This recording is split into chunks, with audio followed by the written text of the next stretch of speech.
Anyone else wishing to speak? Come on up. Good evening.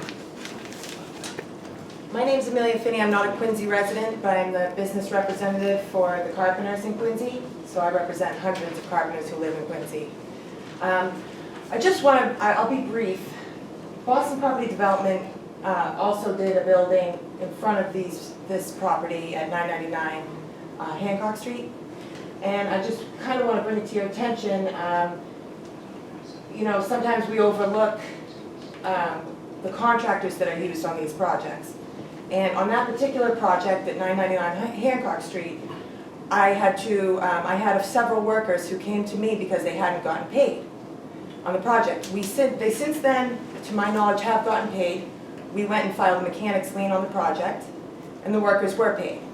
But that just represents a very small handful of workers there who may have also been victims of wage theft on the project. Currently, I know right now the city doesn't have much of a way of regulating that, and you're working on that. The city council has been working on that. And I just want to make us all aware, because these are jobs that could be gainful employment for local skilled tradesmen and women. I'm not talking whether they're union or not, but just people getting paid for the work they do, which everybody deserves. So I just wanted to mention that. Thank you. Want to come up? Mr. McLaughlin? A point of clarity on the subcontractor not getting paid. We had a subcontractor that we paid. He had. Can you state your name, please? I'm sorry. Peter McLaughlin, thanks for your time tonight, much appreciated. I just want to elaborate on what you said, because we always pay our guys. We had a subcontractor that we had paid that hadn't paid one of his subcontractors. His subcontractor put a lien on the property. So I just want to make sure that we didn't get tied into that without further clarification. We ended up paying his subcontractors for him to remove the lien, and now we're working with him to get him to pay us back. That's what happened there. This one. So he takes a direct payment. Say again? Did a direct payment. Well, we paid him for the work, and then we additionally paid a subcontractor who he didn't pay, and now he's on a payment plan to pay us back. Good, thank you. Thanks. Anyone else? Mr. Chairman, Yes. I have just a quick question for Mr. Fleming. You mentioned earlier about the historical commission. I missed what you said. Is it the Mass Historical Commission? No, the Quincy Historical. Oh, okay. Yeah, we'll meet with them. Because there was so many design changes being discussed with the National Park Service, we didn't have a complete and final plan until recently before this filing. So it was in December when we made the final revised plan, and I made an application at that time to then share the final design plan with them so that they could comment on that plan. However, they didn't meet in December, so we'll be meeting with them on January 23rd. And we understand that any decision of this board will be subject to their final recommendations that they will do. So the Mass Historical Commission doesn't have jurisdiction? Massachusetts, just Thanks. Yep. Just for clarification, it's the Historic District Commission, not the Historical Commission. Okay.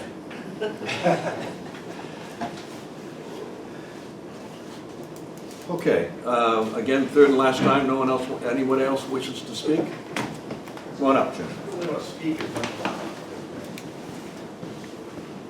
Jim Nichols from Butler Road, 186. Was the question ever answered about, is the parking paid included in the rent?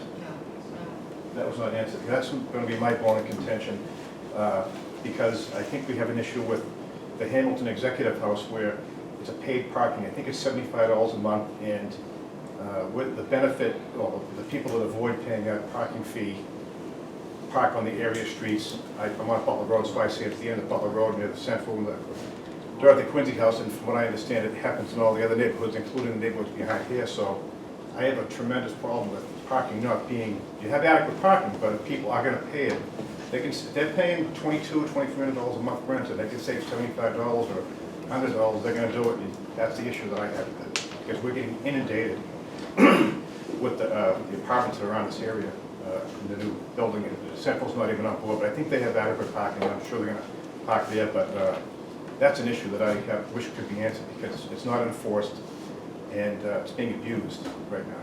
Thank you. Thank you, Mr. Texting the captain for overnight enforcement. If any of you are parking on the street right now, move your cars.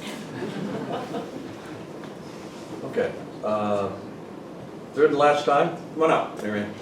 Is it possible, I don't see why it wouldn't be possible to include the parking fee within the rental fee, so that they're paying one flat fee and they have insured space.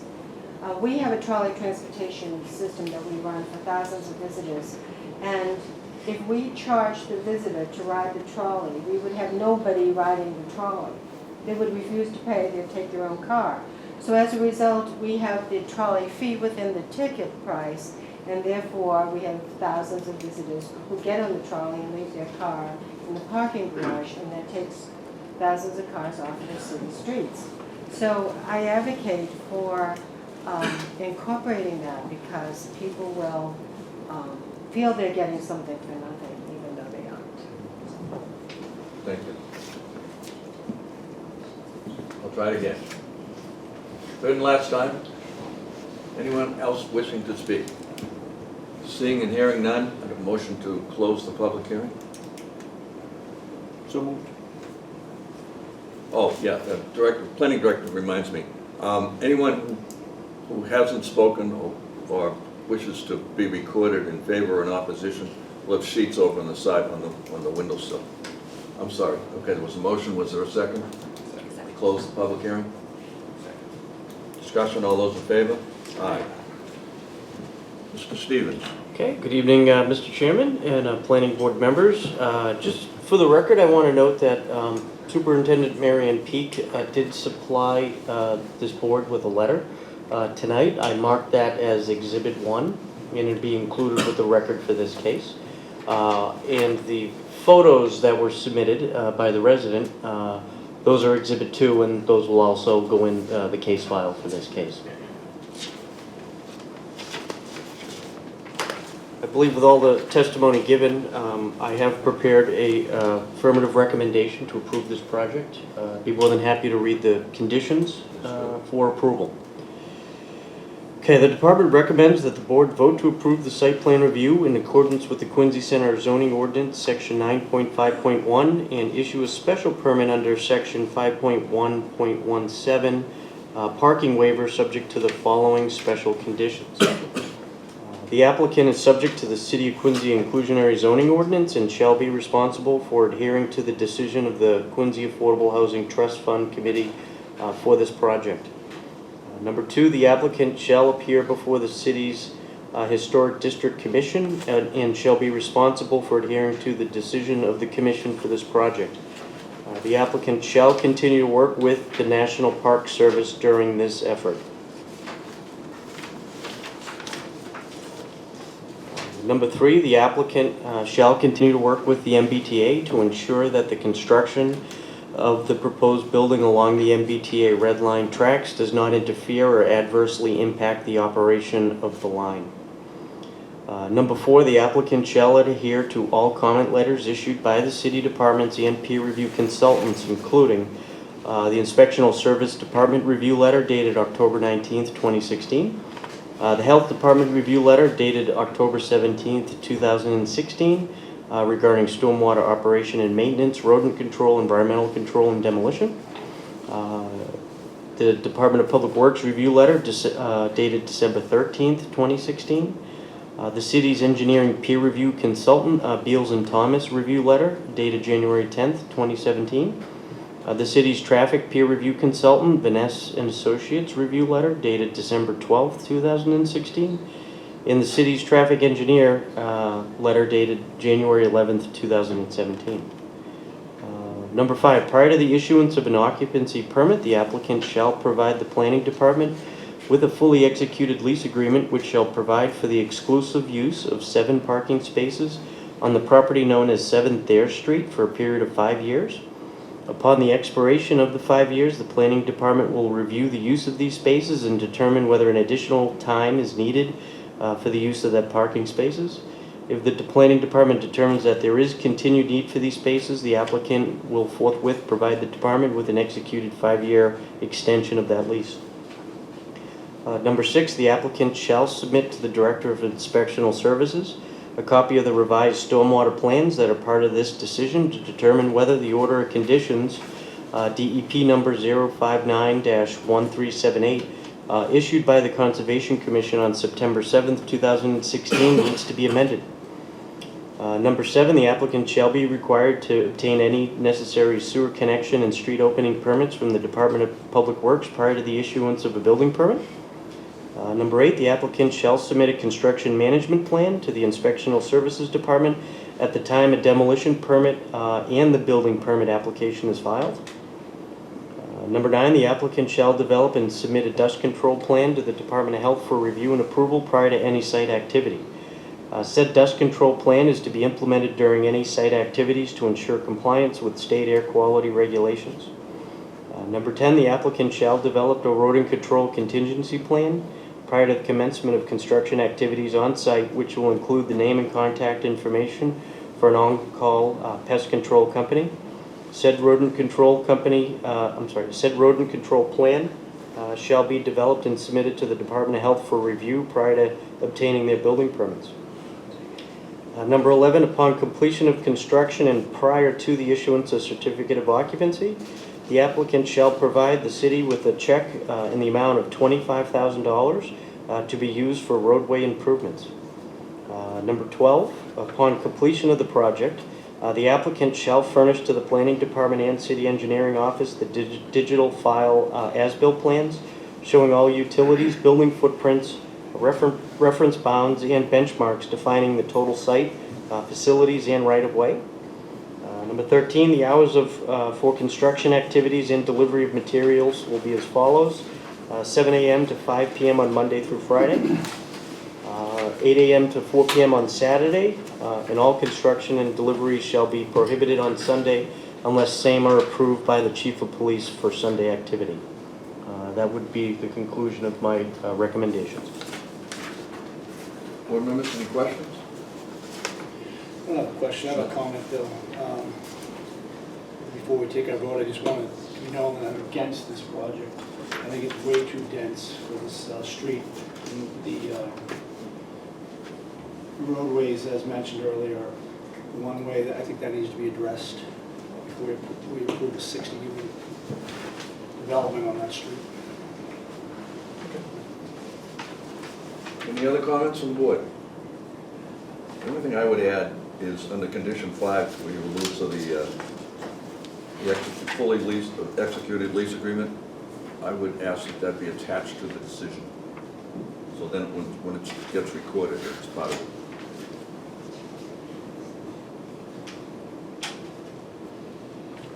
Okay, members have heard the department's recommendation. Is there a motion?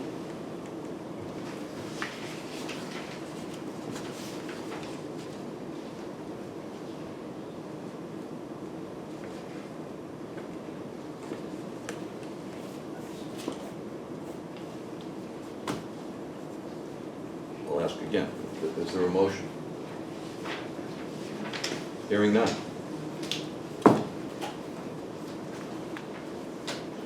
We will, we'll have to continue it because there's no motion. No motion either way.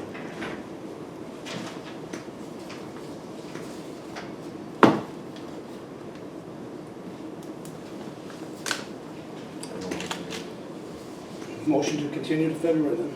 February 8th.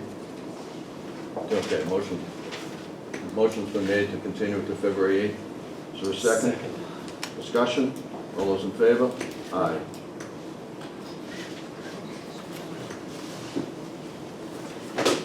Okay. The next item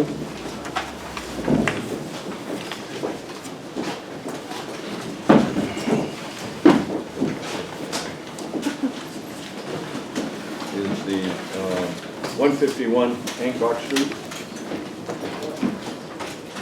We'll take a brief recess so we get everybody an opportunity, and then the applicant can set up whatever he or she needs.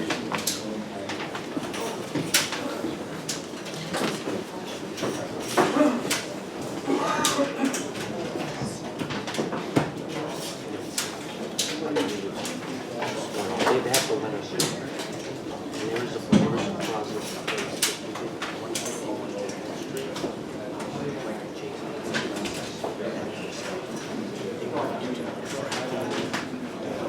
John,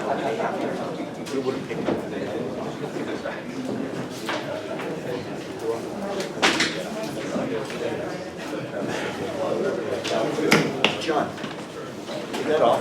Can I ask an easy question? Are we gonna have time to do this one or this one? Good evening. My name is Attorney William Peter. Here on behalf of the applicant Paul Adamson. We've been here quite a few times. Just for, this is Hancock Street, the old Sullivan Insurance Company and other buildings that are on the lot. Originally, we had 3 more units. We reduced that to help create more parking. One of the issues that recently came up was that the engineering department felt it was a little too close to the abutting properties. We moved that back. Last time we were here, there was an issue regarding the size of parking spots. We have currently, they're all 9 feet wide. We also moved the building and made it a bit different in size to accommodate that. We did, however, at that time we had 30 spots. We're now down to 28, so 1.45 spots rather than the 1.5. Other than that, I believe the engineering department, the architect, and our engineer has been in contact as recently as December 31st, new plans were filed. So with that, I'd like to bring up the architect, Tim Johnson, to discuss the new plans. Thank you, Bill. Mr. Chairman, members of the board, I'll give a brief overview and then I'll hand it over to Mike Joyce, the engineer for the project. We started this project nearly a year ago with 23 units and 26 parking spaces. Through working closely with the city, we're now down to 20 units with 29 parking spaces, to give us a ratio of 1.45 parking space per dwelling unit. This site is located between Spruce and Myrtle Street, just south of the Neponset and the Newport Ave Extension intersection.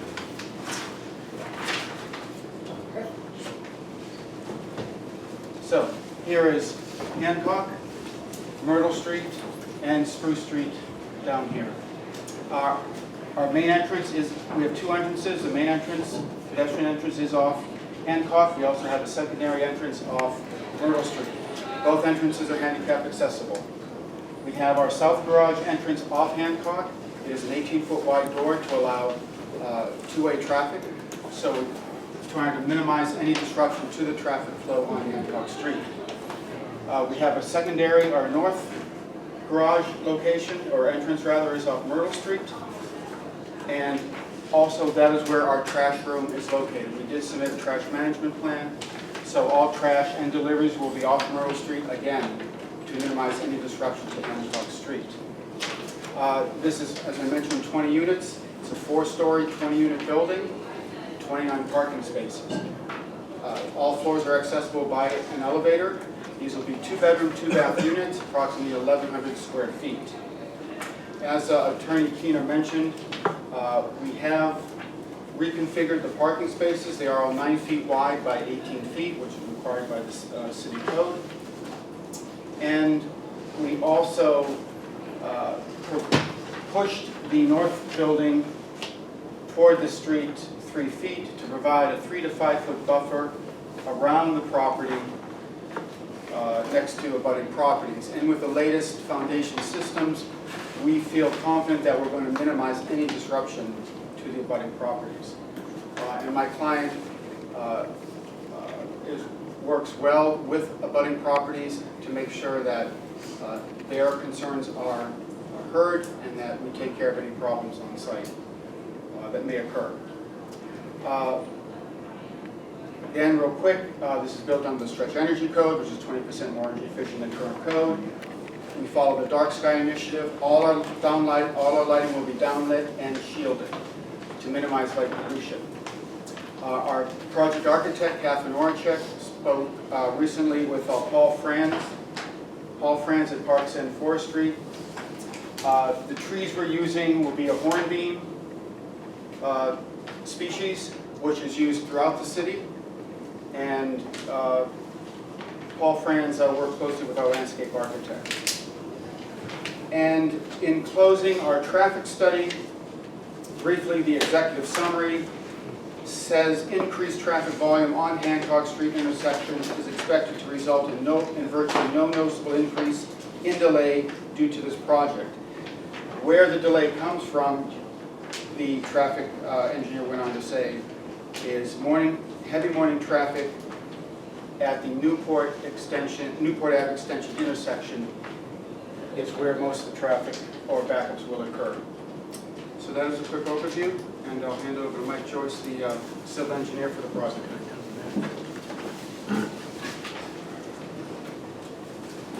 Good evening, I'm Michael Joyce of Joyce Consulting Group, as we mentioned, the civil engineer for the project.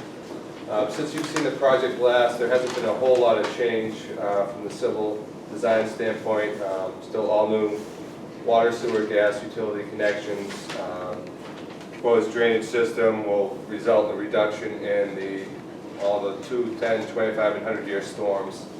The main differences, changes we made were adjusting the site plan to accommodate the new footprint. We widened the driveway at the Hancock Street entrance,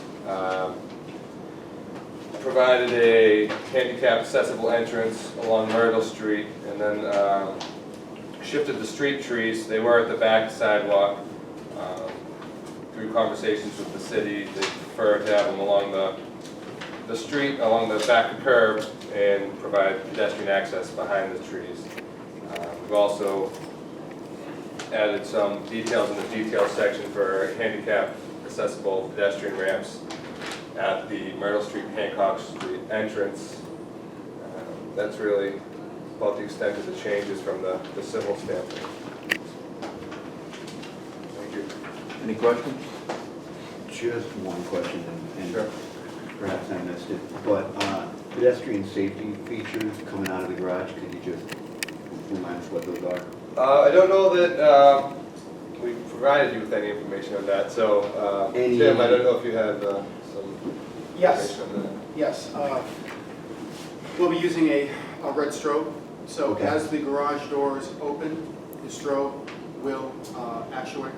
We won't be using any bells or horns to bother them. So it'll be a visual alarm that the door is opening on both the Myrtle Street door and the Hancock Street. And any mirrors for the car to reference coming out? Granted, the lights will help the pedestrians, but if you get a kid riding a bike down the sidewalk, any way to alert the driver? Yeah, on other projects I've worked on, it's after almost the project's completed where we look for where a mirror can be mounted somewhere to help. Okay. I actually get in my car and go in and out the driveway. So if that helps, we'll be more than willing to put up any types of mirrors, parabolic mirrors. Great. Any other questions? Just have a quick question. Yeah, go ahead, from Mesa. Thank you. Can you remind me what the material is again for the exterior of the building? Yes. My client likes to use, the exterior material will be a fiber, a lightweight concrete fiber cement material, hardy plank, allure siding to that, along that same line. Will be also, all the trim will be what's called ply chem, which again is fiberglass mixed with lightweight concrete. It cuts just like wood. So there really will be no wood on the outside of the building. It'll all be long-lasting materials. The windows will be aluminum clad or fiberglass. The base will all be masonry brick. And any painting of, typically we would get the siding in a stock color, which has a 50-year warranty. If we painted on site, it would just be a acrylic latex enamel. I do believe you asked for samples quite a while ago, and you did bring it up. Yeah, that's right. Yeah.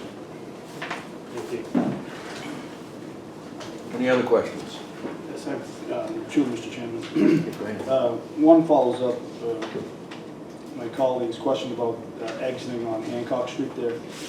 And I see that you've drawn in trees on the sidewalk, and I appreciate your effort to include trees, but has anyone thought about the sight line? Will those trees affect the sight line coming in and out?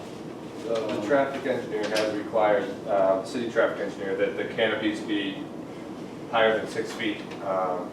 So, no, or higher than 6 feet, or if we had low-lying shrubs, I think less than 3, but. So that's been, So that's what, yeah, that's what she recommended, and that's, I believe there's a note on the landscape architect's plan to that extent.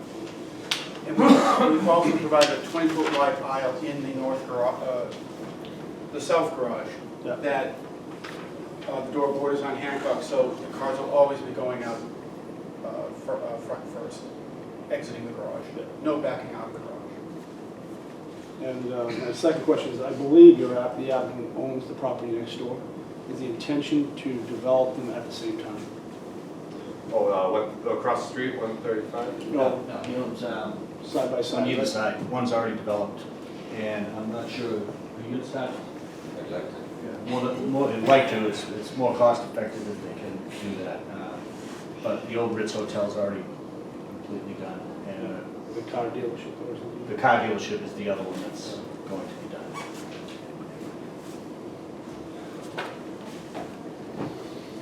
Any other questions from board members?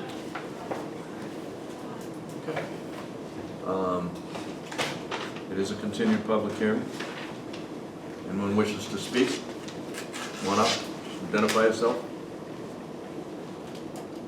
Anyone wishing to speak? Anyone wishes to speak? Anyone who wishes not to speak, obviously, but a little shy, we have letters, news, we have sheets over on the windowsill for or against.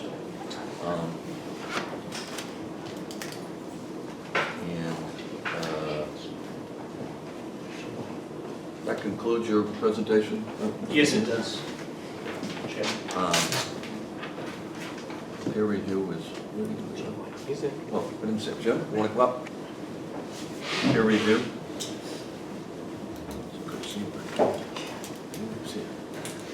Good evening, my name is Jim White, I'm an engineering firm of H.W. Moore Associates. We've done four peer reviews for this project. Pretty much all the engineering aspects have been satisfied. The outstanding items mostly have to do with zoning. The biggest item being that the project does not meet front and side yard setbacks. There's a 2-foot front yard setback and a 3-foot rear yard setback, where setback as required by zoning is 1/4 height of the building. So that's something the applicant has to take up with the zoning board of appeals. As previously mentioned, 30 parking spaces are required, 29 spaces have been provided.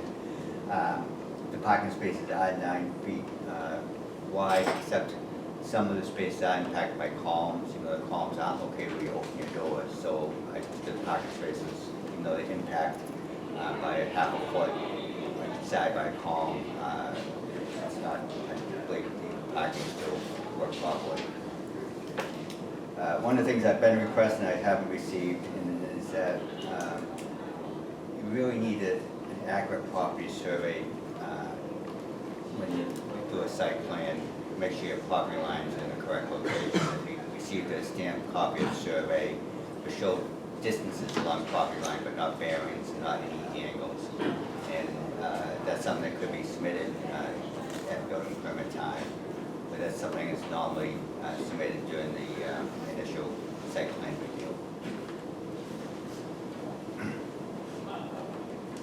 A couple of items which just updated. Myrtle Street entrance is now handicap accessible. That shows up on both the engineering plan and the architectural plan. You know, what's shown on the engineering plan will work. It just needs a little more detail, and that can also be done during the building permit phase of the project. The other main item is the small setbacks in the rear yard, side yards. Permission from the abutters will be necessary in order to build the project, in order to excavate down, build the foundation. The building's down 1 story in the side yard for the garage, so it's fairly deep excavation required and the construction easement will be necessary on adjacent properties. And that's all my comments. Thank you. Any questions of Mr. White? Thanks, Jim. Great, thank you. I just have one question, and it's probably whoever wants to respond. How many parking spaces are there on what you're showing on your plan? There are 29. 29. Okay. 28 garage parking spaces and one One on exterior the outside. space off Myrtle. Okay. And the survey has been updated by Steve DeRoche, it just apparently hasn't gotten it yet. Okay.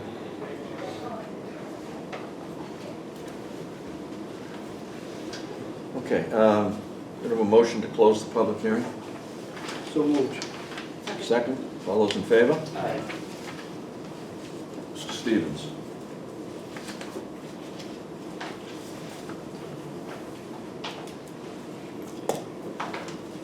Mr. Chairman and planning board members, I have a recommendation for approval with conditions.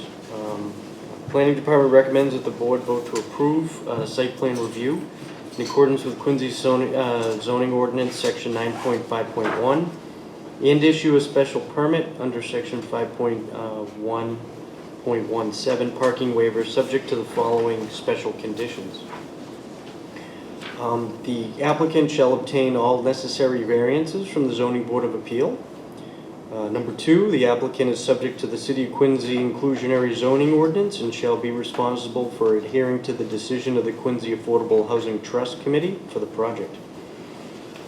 Number 3, the applicant shall adhere to all comment letters issued by the city departments and peer review consultants, including Inspectional Service Department review letter dated October 19th, 2016, a Department of Public Works review letter dated January 9th, 2017, City's Engineer Peer Review Consultant H.W. Moore Associates review letter dated January 4th, 2017, and the City's Traffic Engineer dated January 11th, 2017. Condition number 4, no structure, including building foundation, can be built outside the property line unless an easement or other form of approval has been granted by the impacted abutter. Number 5, the applicant shall be required to obtain any necessary sewer connection permit and street opening permits from the Department of Public Works prior to the issuance of a building permit. Number 6, the applicant shall submit a construction management plan to the Inspectional Services Department at the same time a demolition permit and the building permit application is filed.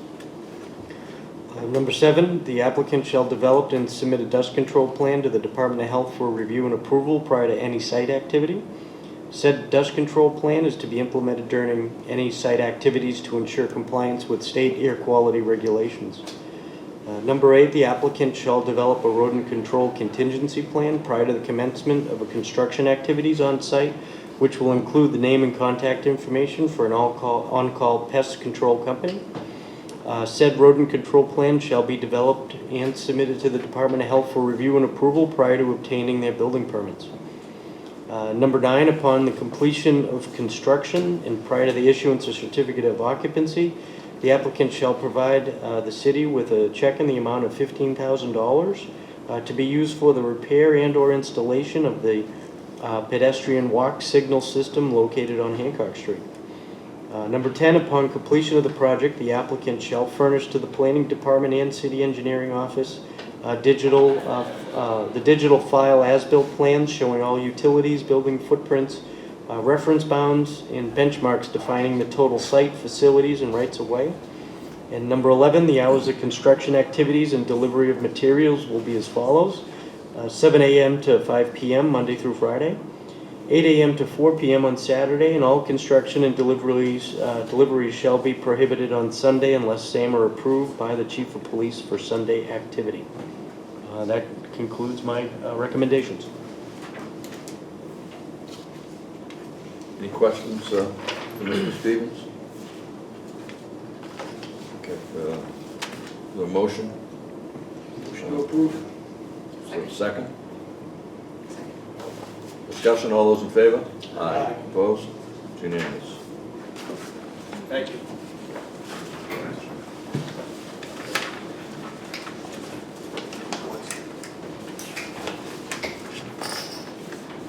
The next item is a public hearing for 1 to 15 Arlington Street. Amended site plan and special permit, planning board case 2016-01. In accordance with the provisions of Mass General Laws, Chapter 48, Section 11, the Quincy Planning Board will hold a public hearing on Wednesday, January 11, 2017, on or after 7 p.m. in the first floor conference room, Quincy City Hall, 1305 Hancock Street, on the application of CPI Management LLC, care of Rob Simons, 11 Beacon Street, Suite 1120, Boston, Mass. 02108, for a site plan review under Quincy zoning ordinance Title 17, Section 9.5.1, site plan review, and special permit under Section 5.2.6, loading facilities. The applicant proposes an amendment to the original decision, which was approved with conditions by the Planning Board on May 11, 2016. The proposed amended hotel project has been revised from 6-story building with 140 rooms to a 5-story building with 180 rooms and a conference room. The applicant also proposes amendments to the parking layout, which was revised from 102 on-site parking spaces to 91 on-site parking spaces, landscaping, drainage, and other site modifications. The property contains 58,620 more or less square feet of land and is located at 1 to 15 Arlington Street and 22 to 30 Fayette Street. The subject property is located within an Industrial B zoning district and is shown in Assessors Plan 6106, Parcel 2-114, 7-112, and 8-110. Mr. Hines. Mr. Chairman, through you members of the board, good evening. My name is Bob Hines, and I'm representative for the company before you today. We were here before, if you recall, last year, when it's the old working site. And at that time, this board, after a number of meetings, approved 140 rooms for this hotel. All that was going to be a 6-story building. And with that 6-story, with 140 rooms, it was going to have kitchenettes in every single room. And we had indicated that we were going to, at one point, expand to the rest of the lot.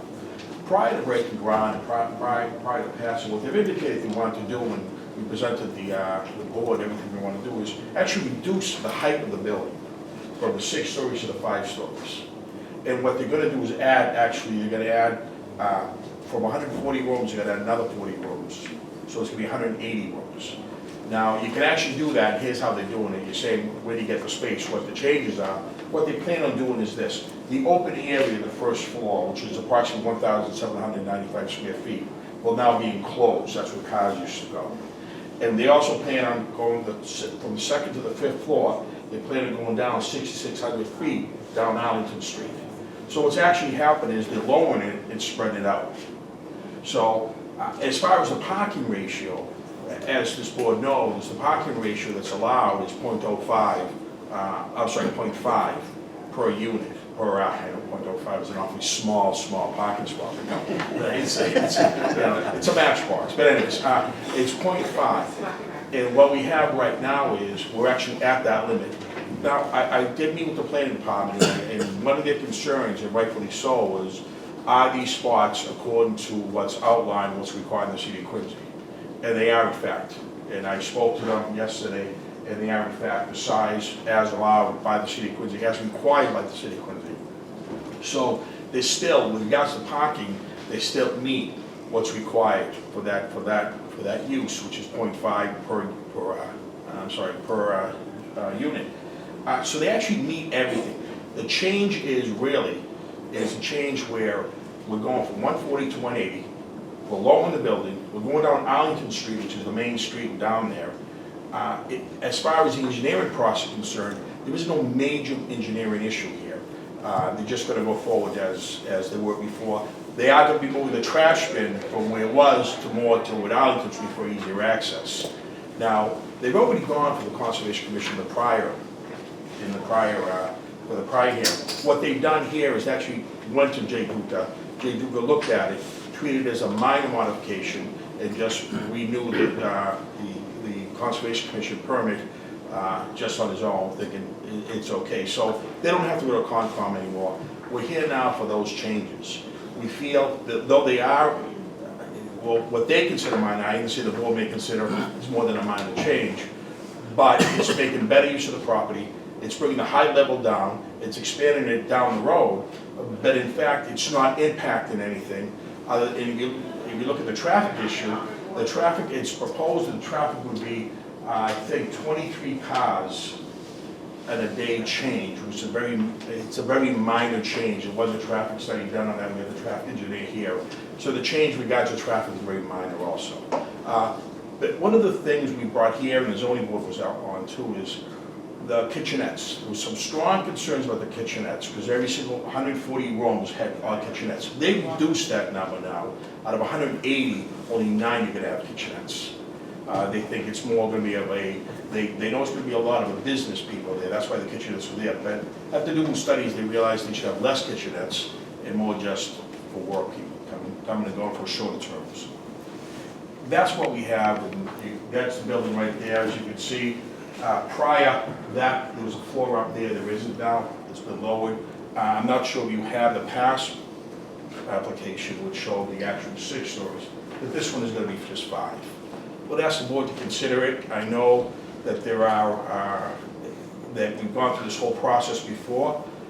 We feel at this point that it's something that I think it's advantageous. I knew that was the board, we had indicated the board, we were gonna spread down the road, we're gonna make it residential.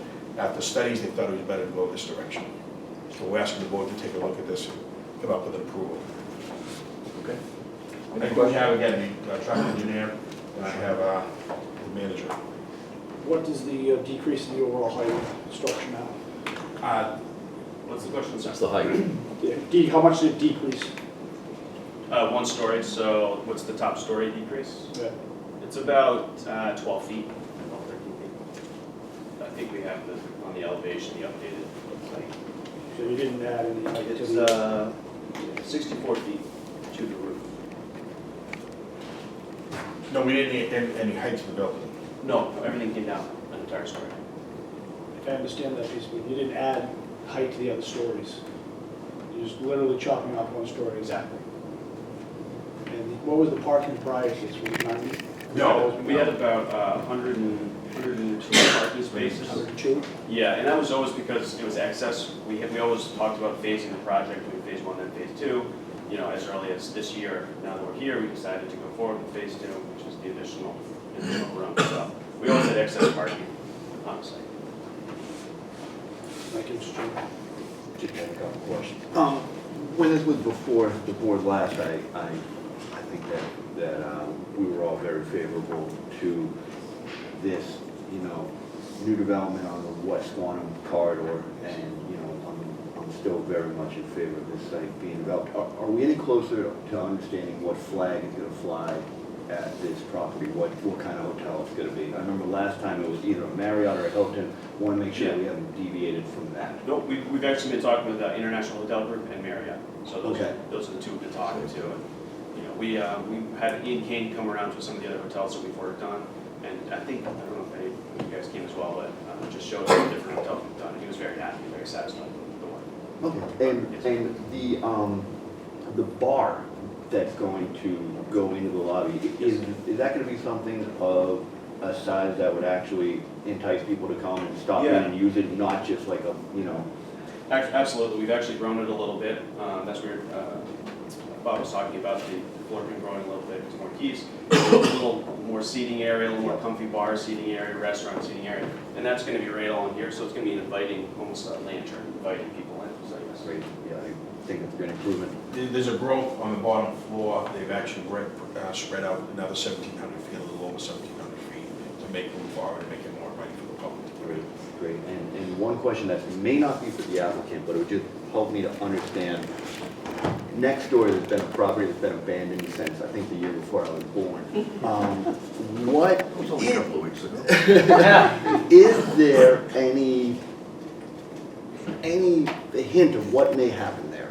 And just trying to understand what's next for that area and what's going to be directly adjacent to the site. And for the rest of the board, I'm talking about that big white building that's between this property and Newport. And just didn't know if there was any sense. Yes, we've been approached by Arista Development. They have proposed a residential at that site verbally. They have not been before us, they have not been in for their pre-planning hearing inside our office. They haven't shown us any plans. The only question they had was parking ratios, whether we would allow them the 0.5 parking ratio, and we have told them thus far, no, that would be the minimum parking ratio that has been discussed is 1 space per, as it is right literally across the street from the T parking lot. So that's been a conversation. I've not seen their plans. I believe that the number that they threw out there was about 100 units for residential, but still preliminary. But they have shown interest and have come before us. And they're a known developer, so it's something that we're just, it's still very preliminary with them. Thank you. Member Camiso? Thank you, Mr. Chairman. I continue to be supportive of this project, but just to help me understand the process, and I apologize if I missed it, what has led to this decision to make these changes? Is it a layout issue? Is it a cost issue? Is it a clientele change issue? Is it more rooms? Is that? So, yeah, it's market response. So we were approved, I think, last last summer, spring, summer? I think it was spring. A while ago. Since then, the seller has been working on, they've had some environmental issues which they're closing out, so they've been working with DEP. That dragged on a little bit through the summer, so we had more time to reflect on the project, more time to look at the market a little more. And we got really excited about just, instead of waiting on phase 2, is moving forward on phase 2. And phase 2 was the additional 40 keys. And so really, this is a response to the market. So we're excited. We're taking a floor down in the building because we were able to do it with this space. We think it will look a lot better in the neighborhood. And we're able to really maximize the hotel in this area. So that's the main reason. Just so the board knows, they haven't closed yet. They closed in April. April 1, yes. And that's giving them the time. So Work Inc. is trying to work things out prior to closing. So Which they have. That's all closed now, but we were scheduled to close it. Member Glenn? Thank you. I noticed in your rendering you have some street improvements there. So the traffic lights are all. So these are all existing, and part of the original approvals, we have a condition to improve the pedestrian signaling, which we will be doing on the corner right here. So these are all existing. We will be doing pedestrian signaling for across Arlington Street, I believe it is. There are pedestrian signaling on the other intersections. I think it's a great project, and the fact that the city's going to derive hotel revenue is a great thing, and it's certainly going to improve the appearance of that section. And I talked to at least one resident of Fayette Street who likes it. I don't know everybody does, but. Any other questions from board members? I just have one, and I'm not, my memory's fading, but do you know what the FAR is in the industrial district? No, I don't offhand. Do we know what the FAR is in this building? And I don't really have a problem with massing in the industrial district.